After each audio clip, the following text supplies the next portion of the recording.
नमस्कार, आप देख रहे हैं राजधानी एक्सप्रेस। आपके साथ मैं दीपिका सिंह। करेंगे खबरों की शुरुआत। उत्तराखंड कैबिनेट की आज बड़ी बैठक होने वाली है। दोपहर 1 बजे ये बैठक होगी, जिसमें सीएम धामी इस बैठक की अध्यक्षता करेंगे। कई महत्वपूर्ण प्रस्तावों पर मुहर लग सकती है। उत्तराखंड कैबिनेट की बैठक आज है और आपको बता दें कि मुख्यमंत्री पुष्कर सिंह धामी लगभग 1 बजे कैबिनेट मंत्रियों के साथ बैठक करेंगे। बैठक में कई अहम ऐसे प्रस्ताव हैं जिस पर हरी झंडी दी जा सकती है, जिस पर मुहर लगाने की संभावना भी है। तो सचिवालय में 1 बजे बैठक की जाएगी। लोकसभा चुनाव के बाद ये पहली बैठक के कई मुद्दों पर चर्चा की जाएगी।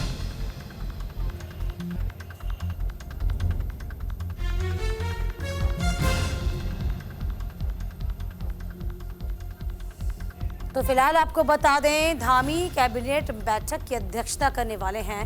सचिवालय में बैठक होगी। दोपहर 1 बजे का वक्त निर्धारित है, जहां सीएम धामी की अध्यक्षता में बैठक होगी। लोकसभा चुनाव के बाद पहली बार बैठक है। कई अहम मुद्दों पर चर्चा की जानी। बैठक में कई ऐसे प्रस्ताव हैं जिस पर मुहर भी लगेगी।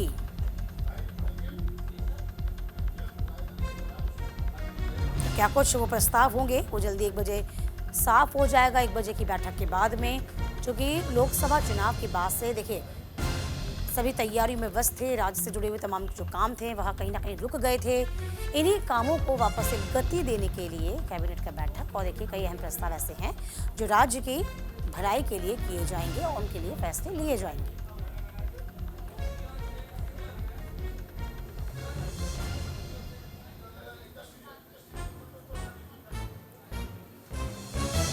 फिलहाल ये बड़ी खबर आपको बता रहे हैं, जहां आज सीएम की अध्यक्षता में कैबिनेट की बैठक बेहद खास है। कई ऐसे अहम प्रस्ताव हैं जिस पर आज मुहर लगने वाली है। देखिए कौन कौन से प्रस्ताव होंगे, जिसको देखने वाली बात होगी। लोकसभा चुनाव के मद्देनजर तमाम राज्य अपने अपने कामों को छोड़ व्यस्त हो गए थे लोकसभा चुनाव में, और देखिए अब वापस से जो राज्य के रुके पड़े काम हैं उनको गति देनी है। तमाम योजनाएं हैं जिनको हरी झंडी दिखानी है। वो क्या कुछ योजनाएं होंगी, इस पर विचार विमर्श किया जाएगा।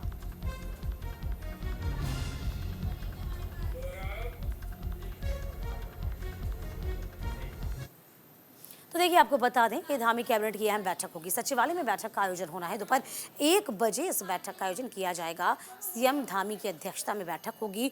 लोकसभा चुनाव के बाद पहली बैठक है। कई अहम मुद्दों पर ये चर्चा होगी। बैठक में कई ऐसे प्रस्ताव हैं, मुद्दे हैं जिन पर विचार विमर्श किया जा सकता है। कई महत्वपूर्ण प्रस्तावों पर मुहर लग सकती है। क्या कुछ वो प्रमुख प्रस्ताव होंगे जिस पर नजर बनाए रखने की जरूरत होगी, क्योंकि जाहिर सी बात है कि लोकसभा चुनाव के बाद से कहीं ना कहीं जो काम थे उनकी रफ्तार थोड़ी धीमी हो गई थी। उन्हीं रफ्तारों को और आगे किस तरीके से तमाम कामों को हरी झंडी दिखाई जाए, ऐसे कौन से प्रस्ताव है जो राज्य की बेहतरी के लिए जरूरी है, जिन पर आज मुहर लगेगी, देखने वाली बात होगी।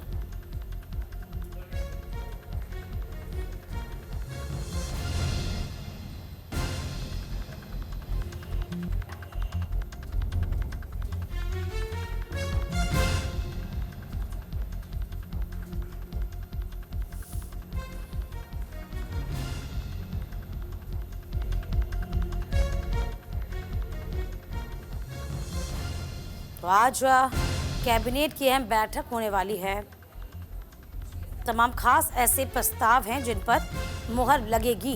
संजय पुंडी देहरादून से हमारे सहयोगी जुड़ गए हैं। संजय, आज अहम बैठक भी है। बैठक इसलिए खास हो जाती है क्योंकि लोकसभा चुनाव के बाद कहा जा रहा है कि पहली मर्तबा कैबिनेट की बैठक होगी। इस बैठक में क्या ऐसे प्रस्ताव होंगे जिस पर मुहर लग सकती है, जिन पर हरी झंडी दी जा सकती है? देखिए दीपिका, मुख्यमंत्री पुष्कर सिंह धामी की अध्यक्षता में आज अहम बैठक होनी है। हालांकि इस बैठक में काफी अहम मुद्दे हैं जिन पर मुहर लग सकती है। लोकसभा चुनाव के बाद ये पहली बैठक है और इसमें सभी कैबिनेट मंत्री शामिल हो गए, क्योंकि हम लगातार देख रहे हैं कि उत्तराखंड में जो नए कानून है वो कहीं ना कहीं लागू होने जा रहे हैं, जिससे आज विस्तार से चर्चा होगी। जिससे कहीं ना कहीं भू कानून है, हम लगातार देख रहे हैं कि बाहर के लोग रहने वाले हैं वो उत्तराखंड में जमीन खरीद रहे हैं, क्योंकि हमने बीते दिन देखा है कि मुख्यमंत्री धामी ने साफ कहा है कि अगर बाहरी राज्य का कोई व्यक्ति उत्तराखंड में जमीन खरीदता है तो उसका पहले इतिहास खंगाला जाए। उसका कोई आपराधिक इतिहास नहीं है, उसका जमीन लेने का मकसद क्या है, और तमाम पर आज मोहर लग सकती है। साथ ही साथ के साथ लगातार हम देखते हैं कि हिमालय में जो ट्रैकिंग होती है उस ट्रैकिंग में अभी तक लोगों की जान जा चुकी है। उसको लेकर जहाँ मानक किए गए हैं, किस तरीके से लगातार ऐसी खबरें सामने आती हैं जिसमें कहीं ना कहीं जो ट्रैकिंग करने लोग जाते हैं गति हो जाती है, उनके लिए कोई मानक नहीं होते हैं, कोई भी व्यक्ति, कोई भी लोग वहाँ पर बैठक करके चला जाता है। तो ऐसे कई अहम फैसले होंगे जो आज राजधानी कैबिनेट की, जिन पर बहुत जो बैठक होगी, और बैठक में कई मुद्दों पर मोहर लग अच्छा, सकती हम है। ये भी देख पा रहे हैं संजय, कहीं न कहीं लोकसभा चुनाव हुए, लोकसभा चुनाव होने के बाद सभी उसमें मशगूल हो गए थे और किस तरीके से राज्य के काम तो चलते हैं, लेकिन वो रफ्तार जो होती है थोड़ी धीमी हो जाती है। जो राज्य के निर्णय लिए जाने होते हैं वो थोड़े से पेंडिंग हो जाते हैं। यहाँ अब वापस से पटरी पर लौट रहे हैं तमाम, हम देख रहे हैं सीएम, चाहे वो उत्तर प्रदेश के सीएम योगी आदित्यनाथ हो गए या फिर उत्तराखंड के सीएम धामी हो गए। तो यहाँ पर वापस से गति कैसे राज्य के विकास को हो, इसके लिए भी तमाम निर्णय लिए जा सकते हैं। देखिए, लोकसभा चुनाव में हमने देखा है कि जो सरकार के मंत्री नेता होते हैं वो सभी व्यस्त हो जाते हैं। इसमें कहीं न कहीं जो विकास कार्य होते हैं, इसकी जो गति हो जाती है वो धीरे हो जाती है। अगर उत्तराखंड के लिहाज से बात की जाए तो उत्तराखंड में तमाम ऐसे विकास कार्य हैं जो लगातार चल तो रहे हैं, लेकिन जो गति थी वो धीमी हो गई। हालांकि आज इस बैठक में उन विकास कार्यों को बढ़ावा देना है, किस तरह से विकास कार्य किए जाते हैं और आगे का रोड मैप क्या होगा, सब मुद्दों को लेकर चर्चा हुई। तो हमने देखा है कि उत्तराखंड में लगातार के लिहाज से हो या फिर व्यापार के लिहाज से तमाम ऐसे फैसले हैं जो धामी कैबिनेट में लिए जाते हैं, और विकास कार्यों को लगातार बढ़ावा देने के लिए जो मुख्यमंत्री धामी होते हैं वो समय समय पर अपने अधिकारियों के साथ बैठक करते हैं, मंत्रियों के साथ बैठक करते हैं। तो मुख्य उद्देश्य यही होता है कि उत्तराखंड के विकास की गति है उसको लगातार बढ़ावा दिया जाना चाहिए। दीपिका। चलिए, अब संजय आप मेरे साथ बने रहिएगा। देखिए 1 बजे ये बैठक बहुत खास होगी, तमाम जो कैबिनेट के मंत्री हैं उनको बुलाया जाएगा। चलिए आगे बढ़ जाएंगे, संजय बने रहिएगा मेरे साथ। नीट पेपर लीक मामले में सियासत लगातार जारी है। हरिद्वार में कांग्रेस का केंद्र सरकार के खिलाफ प्रदर्शन है। केंद्र के खिलाफ कांग्रेस कार्यकर्ताओं ने नारेबाजी की है। शिक्षा मंत्री धर्मेंद्र प्रधान से इस्तीफे की मांग की गई। अध्यक्ष अमन गगन के नेतृत्व में ये प्रदर्शन किया गया है। तो देश में हुई नीट की परीक्षा का पेपर लीक होने को लेकर पूरे देश में छात्र और कांग्रेस सड़कों पर उतरे हैं। देवभूमि में भी प्रदेश कांग्रेस के आह्वान पर हरिद्वार में प्रदर्शन किया गया है। कांग्रेस ने हरिद्वार में देवपुरा चौक पर महानगर अध्यक्ष अमन गर्ग के नेतृत्व में प्रदर्शन किया और केंद्र सरकार के खिलाफ जमकर नारेबाजी भी की है। केंद्रीय शिक्षा मंत्री धर्मेंद्र प्रधान से इस्तीफे की मांग की गई है। इस दौरान कांग्रेस कार्यकर्ताओं ने जमकर नारेबाजी की और केंद्रीय मंत्री से इस्तीफा देने की मांग को लगातार दोहराया जा रहा है।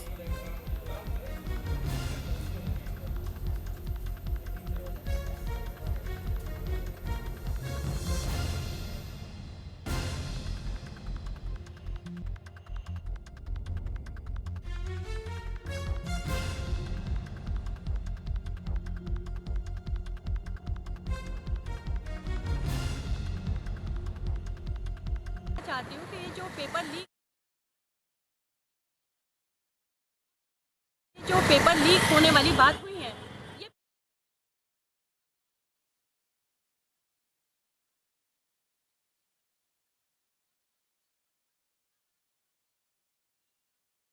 चाहती हूँ कि ये जो पेपर लीक होने वाली बात हुई है, ये पहले प्रदेश स्तर पर थी, अब ये ऑल इंडिया लेवल पर इतना बड़ा पेपर है नीट का, उस पर ये जा रहा है। यानी कि अगर प्रदेश से ही भ्रष्टाचार रोकना शुरू कर दिया जाता, यहीं से पेपर लीक होने की बात जब कही जा रही थी, उस पर ये थोड़ा भी देश की प्रधानमंत्री ध्यान देते, ये सरकार ध्यान देती, तो ये इतने ऊंचे लेवल पर भ्रष्टाचार नहीं पहुंचता। दिनों नीट और नेट के पेपर में भर्ती घोटाले में क्या नाम है, जिस तरह से पेपर लीक का मामला सामने आया है, पूरे देश के छात्र 23 से 24 लाख छात्र इससे प्रभावित हुए हैं और ये सरकार निरंतर पेपर लीक सरकार बनकर रह गई है। ये प्रदर्शन किया कि जब से मोदी सरकार 2014 से बनी हुई है, तब से जो भी एग्ज़ाम हो रहे हैं सारे एग्ज़ाम लीक हो रहा है।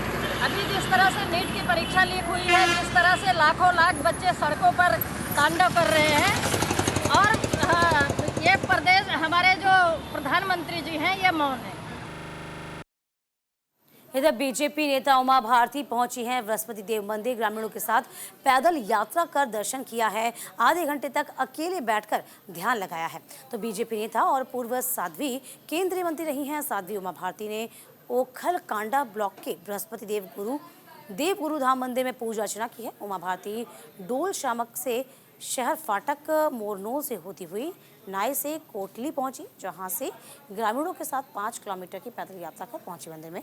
पूजा अर्चना के बाद उन्होंने गुफा में रहने वाले स्वामी प्रेमानंद महाराज से मुलाकात की और आधे घंटे अकेले बैठकर ध्यान लगाया।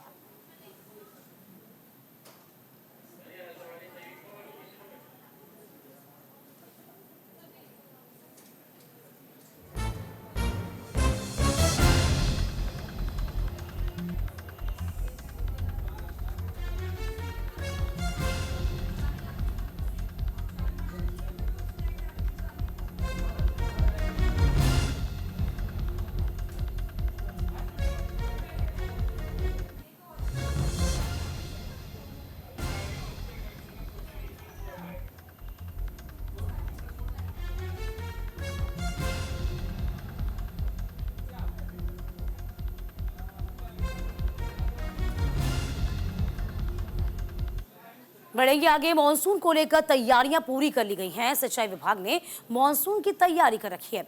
इस बार ज्यादा बारिश होने की संभावना है। बरसात का मौसम बदल आएगा और शुरू हो जाएगा। ऐसे में सभी विभाग अपनी तमाम तैयारियों में जुट जाएंगे। सिंचाई विभाग के सचिव आर राजेश कुमार ने बताया कि सिंचाई विभाग को लेकर एस्टीमेट जिलाधिकारियों को प्रेषित करने के किए जा चुके हैं और इसके अलावा आपदा प्रबंधन के अंतर्गत जो भी कार्रवाई होनी है उसमें एक एस्टीमेट भी प्रेषित किए गए हैं। तो फिलहाल ये एस्टीमेट दिए जाते हैं और देखिए इसी को लेकर सिंचाई विभाग ने मानसून की तमाम तैयारियां कर रखी हैं। क्या तैयारियां होंगी ये देखने वाली बात होगी। फिलहाल आपको बता दें कि इस बार कहा जा रहा है कि ज़्यादा बारिश हो सकती है। तो देखिए कई ऐसे काम होते हैं जो सिंचाई विभाग को करने होते हैं, चाहे उसमें किस तरीके से जो बारिश का पानी है उसको उपयोग में लाया जा सके। तो फिलहाल इस बार ज्यादा बारिश होने की संभावना है। तो मानसून को लेकर तैयारियां पूरी कर ली गई हैं।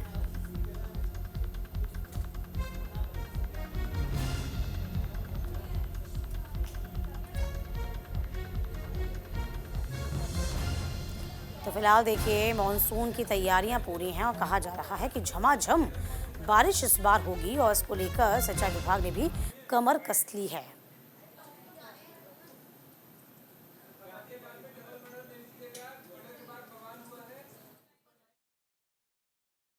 लेके जो एस्टिमेट्स जो डिस्ट्रिक्ट मजिस्ट्रेट को प्रेषित करने हैं विभाग द्वारा प्रेषित किए जा चुके हैं और जो एसडीएमएफ में जो आपदा प्रबंधन के अंतर्गत कार्रवाई होनी है वो भी हम लोगों ने एस्टिमेट्स प्रेषित कर दिए हैं। बाकी सचिव स्तर के जो टीएससी और ईएफसी के जो कार्रवाई होनी है, जो नाबार्ड के अंतर्गत कार्य टेकअप करना है उस पर भी हम लोगों ने त्वरित गति से कार्रवाई करते हुए सभी में टीएससी ईएफसी कर दिया है। संजय हमारे सहयोगी इस पूरी खबर पर बने हुए हैं। संजय देखिए मॉनसून की तैयारी को लेकर कहीं ना कहीं अब सिंचाई विभाग की तैयारियां जो है वो हम देख पा रहे हैं। तैयारियां क्या कुछ देख पा रहे हैं जरा ये भी बताइए आप, चूंकि सिंचाई विभाग के तमाम अधिकारी कह रहे थे कि हम तो तैयार हैं, क्या वाकई तैयार हैं संजय? देखिए दीपिका, उत्तराखंड वासियों को अब भीषण गर्मी से राहत मिलने की उम्मीद जताई जा रही है क्योंकि अब मानसून दस्तक देने वाला है। क्योंकि बीते दिनों से लगातार देख रहे थे कि जो उत्तराखंड में थी लगातार तापमान में वृद्धि हो रही थी। हालांकि इतना ही नहीं, अब जो सिंचाई विभाग की तैयारी है यानी जो बाढ़ प्रबंधन चौकियां हैं वो भी पूरी तरीके से कहीं ना कहीं यहाँ तैयार दिखाई दे रही है और जो उनके अधिकारी हैं वो भी अपनी तैयारी में जुट रहेंगे। खासकर अगर उत्तराखंड की बात की जाए तो इस बार जो मौसम विभाग है उसका यही कहना है कि जो बारिश वो अधिक हो सकती है। देखिए जो तमाम ध्यान होगा संजय वो किस ओर होगा? क्या कुछ तैयारियां खास है, मतलब किस पहलू से तैयारियां खास की गई हैं संजय? देखिए अधिक वर्षा के कारण लोगों को काफी दिक्कत ना हो इसके लिए नदी नालों की सफाई चल रही है और लोग आपदा का सामना न करना पड़े। जो बाढ़ क्षेत्रों पे कर्मचारी रहते हैं वहाँ जाते हैं, उन सब ग्रुप बनाया गया है ज्यादा बारिश होती है तो लोगों को दिक्कत का पता चल सके और कहते राहत पहुंचाई जा सके।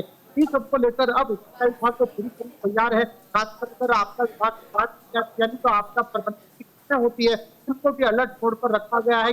30 जून तक उत्तराखंड के कई जनपदों में भारी बारिश हो सकती है, जिसके लिहाज से अब लोगों को भी सावधानी बरतनी जरूरी है क्योंकि हम लगातार देख रहे हैं काफी जो गर्मी है वो कहीं ना कहीं रिकॉर्ड हो रही है। ऐसे ही इस बार जो बारिश होगी वो भी एक रिकॉर्ड बना सकती है। इसके लिहाज से तमाम अधिकारी है आपदा की है वो पूरी तरह अलर्ट मोड पर रखा गया है। चलिए बिल्कुल, बहुत शुक्रिया आपका संजय तमाम जानकारी साझा करने के लिए। फिलहाल आपको बता दें कि तमाम तैयारियां सिंचाई विभाग की ओर से की गई हैं और देखिए झमाझम बारिश की इस वक्त आस लगाए हुए हैं। चलिए आगे बढ़ेंगे। ज्येष्ठ माह की पूर्णिमा पर श्रद्धालुओं में उत्साह नजर आ रहा है।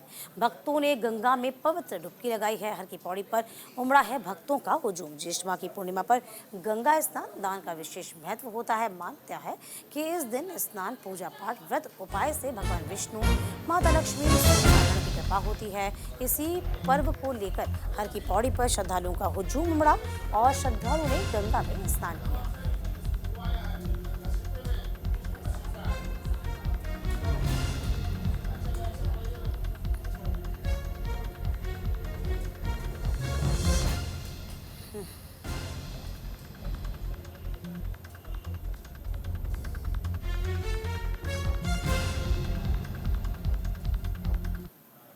इधर बारिश का मौसम शुरू होते ही पहाड़ी इलाकों की परेशानियां बढ़ना शुरू हो गई हैं। कल आंधी के कारण रेलवे ट्रैक पर पेड़ गिरा। इसी की वजह से देहरादून हरिद्वार सेक्शन में रेल संचालित बाधित रहा है। रेल रूट जो है वो बाधित हो गया। ट्रैक हुआ। भारत एक्सप्रेस देहरादून से देरी से चली और साथ ही इसके अलावा नैनी जनशताब्दी एक्सप्रेस को भी रोका गया। देहरादून से लखनऊ जा रही वंदे भारत शुक्रवार शाम 4:30 बजे चली, मगर आपको बताते हैं कि आंधी के चलने के कारण देहरादून हरिद्वार के बीच डोईवाला में पेड़ गिरने से रेल संचालन बाधित हो गया। ट्रैक को 2.25 घंटे के बाद दुरुस्त किया जा सका। वंदे भारत हरिद्वार में करीब 3.25 घंटे की देरी से 7:45 बजे ट्रेन पहुंची। इसके बाद मुरादाबाद में करीब 4 घंटे की देरी से पहुंची। ट्रैक बाधित होने से नैनी जनशताब्दी ट्रेन भी लेट हुई। पेड़ गिरने से कुंभ और नई दिल्ली शताब्दी भी लेट हुई। ट्रेन शाम को 2 घंटे की देरी से चल सकी।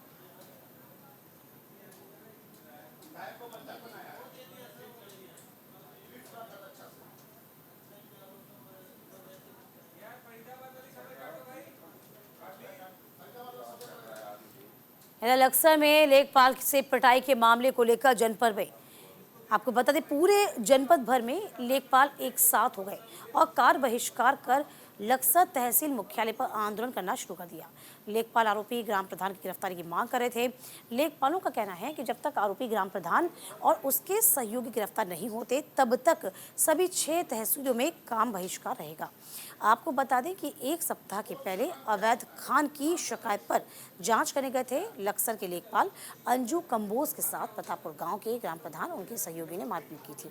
लेखपाल की ओर से मुकदमा दर्ज कराया गया, लेकिन अभी तक ग्राम प्रधान की गिरफ्तारी नहीं हो सकी। तो आज रजिस्ट्रार कानूनगो संघ ने भी लेखपालों के आंदोलन को समर्थन दिया है। तो फिलहाल तस्वीरें देखिए आप जरा। तस्वीरों में किस तरीके से लेखपालों की पिटाई को लेकर ये विरोध प्रदर्शन लगातार जारी है। तहसील मुख्यालय पर अब आंदोलन शुरू हो गया है। तो आरोपी ग्राम प्रधान की गिरफ्तारी लगातार की जा रही है। इसकी जो मांग लगातार उठ रही है, अब देखना ये होगा कि क्या इस पर एक्शन लिया जाएगा। तो फिलहाल तस्वीरें देखिए इस वक्त आप कि तहसील मुख्यालय पर लगातार ये आंदोलन चल रहा है और आरोपी जो ग्राम प्रधान है उसकी गिरफ्तारी की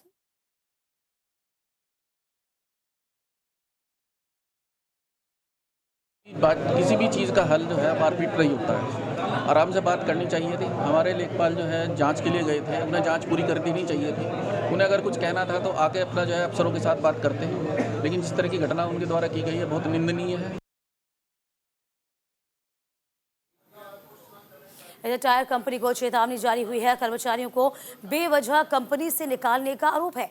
मैनेजमेंट के खिलाफ आंदोलन की चेतावनी दी गई। लक्सर के टायर कंपनी के द्वारा एक बार फिर से कई कर्मचारियों को नौकरी से निकालने जाने की प्रक्रिया शुरू हुई। कंपनी के मैनेजमेंट के खिलाफ कर्मचारियों ने आंदोलन करने की चेतावनी दी। कर्मचारियों ने कहा कि अधिकारियों ने ऑफिस में बुलाकर डरा धमकाकर उनसे हस्ताक्षर तक ले लिए। कर्मचारियों ने क्षेत्र के किसान व सामाजिक संगठनों के पदाधिकारी से मदद की गुहार लगाई है।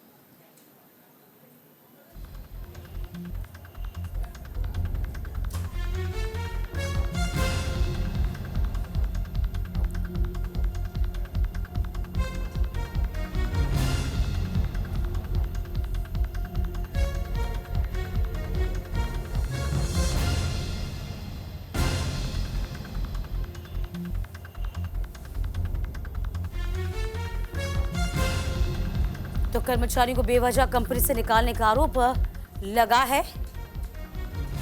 मैनेजमेंट के खिलाफ आंदोलन की चेतावनी भी जारी की गई है।